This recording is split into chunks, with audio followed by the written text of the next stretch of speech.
Flórida, domingo de Páscoa de 2009. A família White está voltando para casa num King Air, operado por um aposentado piloto de caça da Força Aérea dos Estados Unidos. Mas naquele dia de céu azul, acontecerá o impensável. Senta que lá vem história.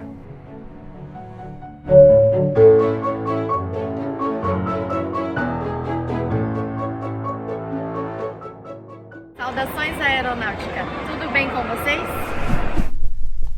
Tudo bem. Doug White é um inexperiente piloto privado de Cessna 172. Os seus conhecimentos em pilotagem não eram adequados para operar um King Air, por exemplo, muito menos no assento da direita. Vamos entender. Hora do show, pô! Em 2009, Doug estava com 56 anos. Havia feito seu primeiro voo de cheque, 18 anos antes, em 1991. Pouco tempo depois de tirar o seu certificado de piloto privado, desistiu dos aviões. Ou melhor, a falta de dinheiro fez ele desistir. Profissionalmente, o Doug era farmacêutico. Depois de investir num pequeno comércio local, prosperou a ponto de comprar a própria aeronave. Porém, a intenção não era de pilotar, ao menos não a princípio. Era uma alternativa de investimento, porque tinha bônus fiscais para comprar avião, ó, quase igual no Brasil, hein? Ainda que o cenário econômico fosse de crise, o Doug comprou aquele King Air 200 130 dias antes do dia mais inesquecível da sua vida. Fazia tão pouco tempo que o dia em que ele embarcou com a sua família e com o comandante Joe era apenas a sua segunda vez voando naquele próprio avião. Uma pausa aqui. Daqui a pouco eu vou mostrar um trecho da conversação entre o piloto e o controle de tráfego aéreo. E você vai pensar: nossa, eu deveria ter feito Cambly antes para entender o que eles estão falando. Mas nunca é tarde para você começar, moçada. E posso dar uma dica? Eu estou apaixonado pelas aulas em grupo do Cambly. Até com pessoas do Japão eu já fiz aula. Every language has its own sound or own rhythm. And that's the importance of, like, you know, being group with people from other cultures to make your ear used to different English accents. Right. I think it's great. These group classes are great. Great addition from Cambly. Oh, great. Yeah, these things are perfect for... Tá na hora de embarcar na melhor plataforma online de inglês, o Cambly. São tutores nativos na língua, diversos sotaques e muita simpatia. E eu te ajudo com um super desconto, mas é promoção relâmpago, fique esperto. Clique no link que está aí na descrição e use o cupom AVIões70. Você vai conseguir planos do Cambly a partir de R$ 70 por mês, para 1 hora de aula por semana. E tem planos para a família também, tá? Inclusive para as crianças acima de 3 anos de idade. O Cambly Kids está saindo a partir de R$ 152 por mês, mas a promoção é válida só por 48 horas. Então corre lá que eu te acho aí numa sala de aula em grupo do Cambly. De volta ao Doug. O King Air que ele comprou tinha sido fabricado em 1982, com capacidade para 11 pessoas, incluindo um tripulante. Peso máximo de decolagem ali um pouco mais de 5,5 toneladas.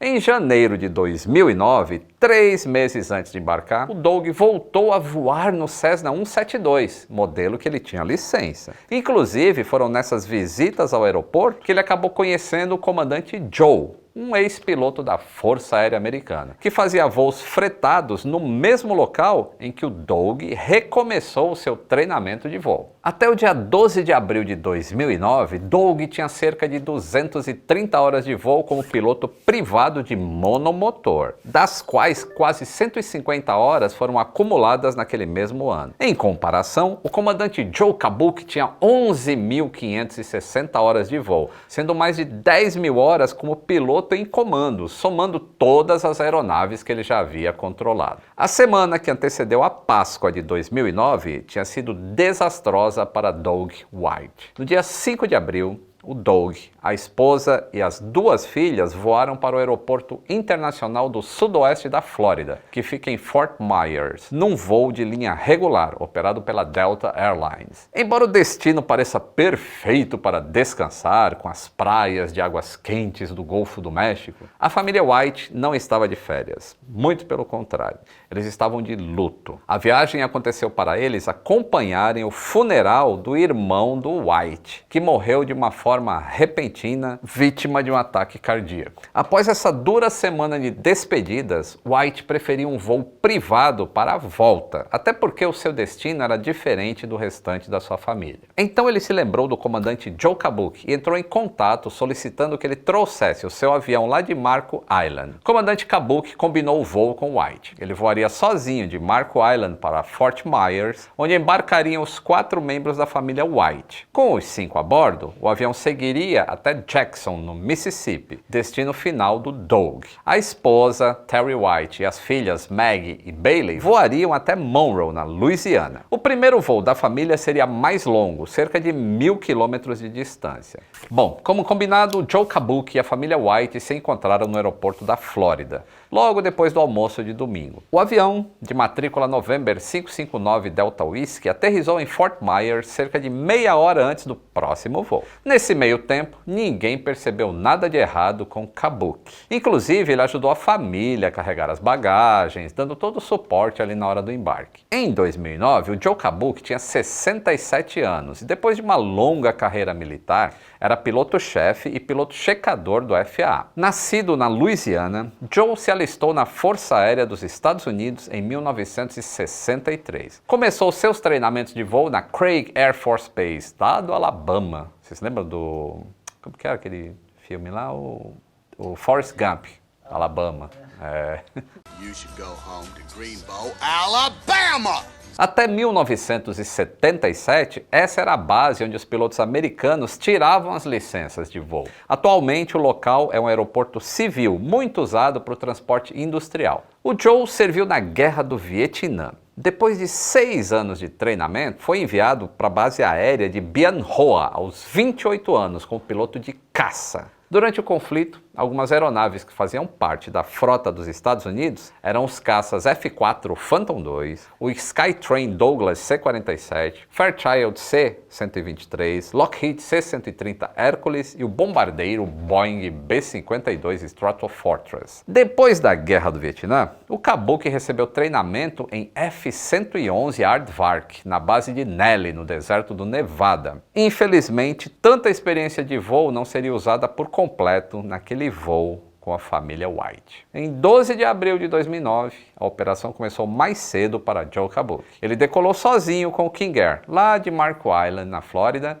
a 75 quilômetros do aeroporto internacional do sudoeste da Flórida, que é em Fort Myers, ponto de encontro com a família White. O King Air decolou às 13h15 de Fort Myers. Kabuki estava no assento da esquerda e o Doug White no assento da direita. Apesar da posição ele estar ali, ele não era um copiloto, era apenas um passageiro curioso, querendo aprender sobre voos IFR, que são voos por instrumentos, e aprender a se comunicar com o controle de tráfego aéreo. Ele inclusive pergunta para o Joe qual o botão que aperta para usar o rádio para se comunicar com o controle de tráfego aéreo. Ainda bem, porque isso vai ser muito importante. Nas últimas 24 horas antes daquele voo, o comandante Kabuki tinha voado 5 horas em comando e não relatou nenhum desconforto de saúde. Joe fez normalmente o procedimento de subida do King Air, fez o checklist de subida, fato que ele até comunicou em voz alta, dizendo: "Ok, climb checklist." O comandante continuou verbalizando cada item e indicando no instrumento a verificação das coisas que ele estava fazendo. O piloto automático foi acionado na direção norte, como indicado no plano de voo. O controle de tráfego aéreo de Miami respondeu à mensagem de Kabuki e ele foi autorizado a subir para 14.000 pés. Porém, o piloto não respondeu a essa autorização.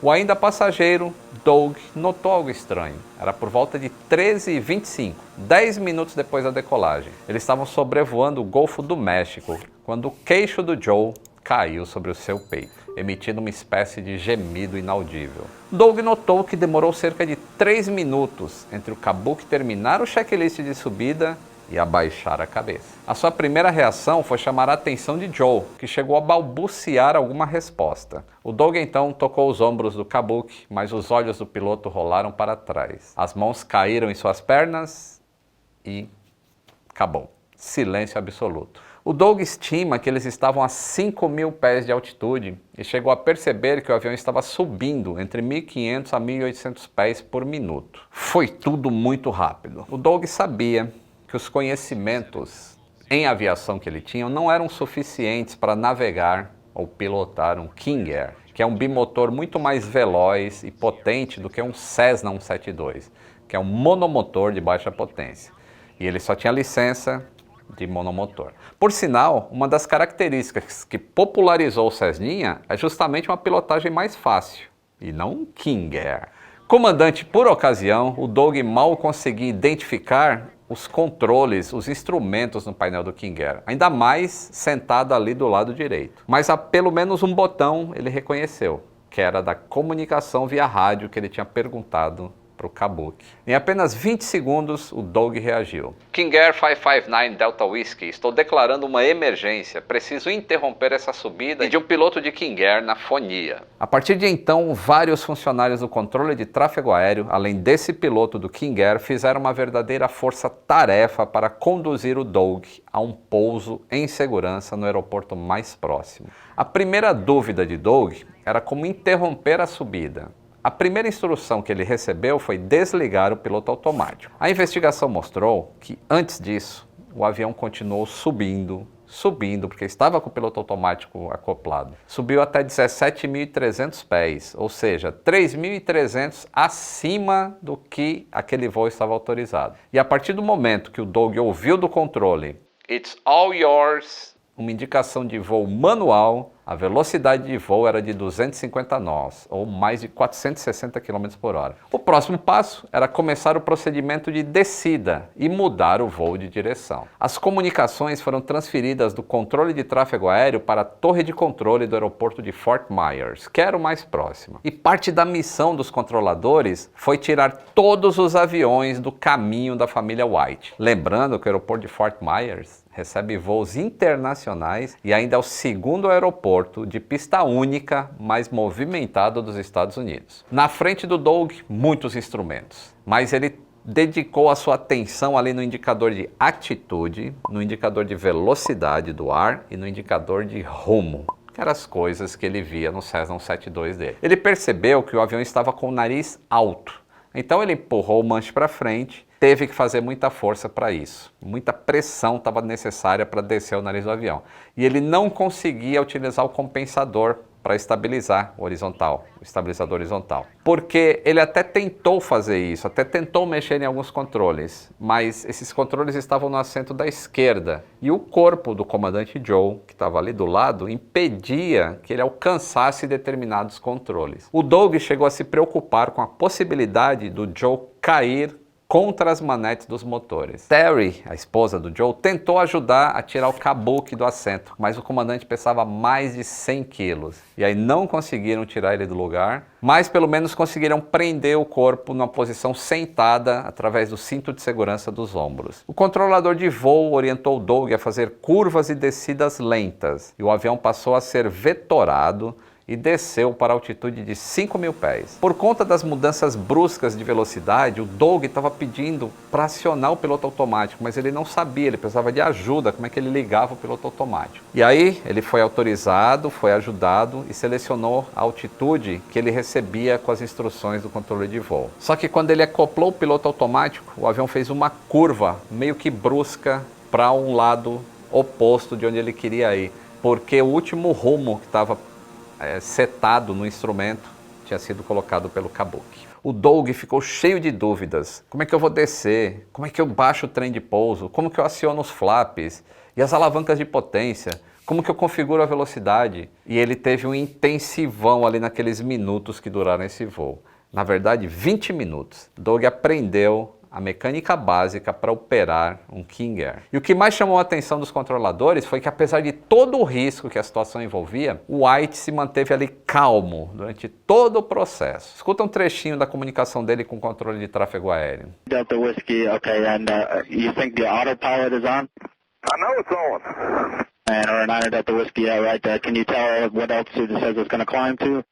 The altitude said it's 10,000, but I'm going through 13 now. Should have leveled off at 10, so how do I stop that is what I want to know. Por outro lado, a cabine das passageiras foi tomada por desespero. Uma das filhas dele chegou a vomitar de tanto medo. E ao ouvir tantos gritos, o Doug pediu que a família rezasse alto. Com a ajuda dos controladores, o avião finalmente foi posicionado para a final da pista 6 do aeroporto de Fort Myers. E a pista tem mais de 3.600 metros de comprimento. A cerca de 10 quilômetros de distância, o Doug baixou o trem de pouso. Ainda deu tempo de receber uma orientação extra dos controladores. Evitar desacelerar muito rápido, não voando abaixo de 110 nós, que dá aí cerca de 185 km por hora. White ficou confuso quando ele foi acionar os flaps, porque o Cessna possuía uma posição a mais de flap do que o King Air, mas ainda sendo instruído ele conseguiu. Apesar de tudo isso, ele acabou fazendo um pouso suave, descrito no relatório como um pouso sem intercorrências e sem danos à aeronave. Na opinião do próprio White, foi o melhor pouso da vida dele como piloto. Mas o avião estava ali na pista ainda e ele nem sabia como taxiar e nem desligar os motores. Ele foi orientado sobre como embandeirar os motores, como cortar o abastecimento de combustível e logo em seguida, o avião já estava cercado por viaturas de policiais, bombeiros, equipe de resgate, equipe de solo. Foi Terry, a esposa do Doug, quem abriu a porta do avião. E junto com as duas filhas, o Doug desceu da aeronave. A família White estava fisicamente ilesa, apesar do forte choque emocional. Todos foram encaminhados para uma sala da polícia no aeroporto, onde eles foram interrogados e depois liberados de volta para Jackson, no Mississippi. Só que dessa vez eles foram de linha aérea. Mas antes, o Doug e sua família tiveram a oportunidade de conhecer pessoalmente todos os controladores de voo que garantiram a segurança de suas vidas durante aquela complexa operação. O evento foi chamado de Milagre da Páscoa. Pouco tempo depois, o Doug deu sequência ao seu treinamento como piloto, planejando tirar a licença para um Beechcraft Bonanza. Por outro lado, ele não queria voltar tão cedo a voar num King Air, ao menos não antes de ter um treinamento adequado para pilotar aquele aparelho que mudou sua vida. Cerca de 6 anos depois dessa ocorrência, o King Air foi vendido para uma empresa do Texas e revendido no ano seguinte para um proprietário do Alabama. Desde 2020, a aeronave tem um novo proprietário e continua ativa, porém registrada com uma nova matrícula, November 469 Sierra Lima. Foi com essa matrícula nova, praticamente 13 anos depois da estreia de Doug White no King Air, que a mesma aeronave registrou a sua segunda ocorrência. Em 29 de março de 2022, durante a aproximação de um voo no aeroporto de Odessa, no Texas, o King Air atravessou uma forte turbulência de céu claro. Um passageiro que estava sem o cinto de segurança sofreu lesões meio graves. O avião estava a cerca de 5.000 pés de altitude. O piloto realizou o pouso e o passageiro machucado recebeu atendimento médico. Assim como na primeira ocorrência, o King Air não sofreu absolutamente nada, nenhum dano. Baita história, hein? Tanto que virou roteiro de filme na produção Fé nas Alturas, dirigido por Sean McNamara e disponível num serviço de streaming aí. Fé nas Alturas é protagonizado por Dennis Quaid, no papel de Doug White. E eu já adianto que o filme não segue o mesmo roteiro que esse Senta Que Lá Vem História contou aqui, tá? Que foi baseado nos dados de 12 de abril de 2009. O Fé nas Alturas tem uma abordagem mais emotiva, tem dramatização, criação de novos personagens, novos conflitos, até novos eventos foram inventados para trazer ainda mais ação para o filme. Por exemplo, no filme, o casal White consegue tirar o Joe lá do assento, algo que, como a gente viu, não aconteceu na vida real porque ele pesava muito. O Doug não chegou a falar diretamente com um piloto de King Air. Os controladores repassavam as dúvidas do Doug para um piloto, o piloto respondia para a torre e a torre passava para o Doug. Já no filme, as instruções eram dadas sem mediação, tipo por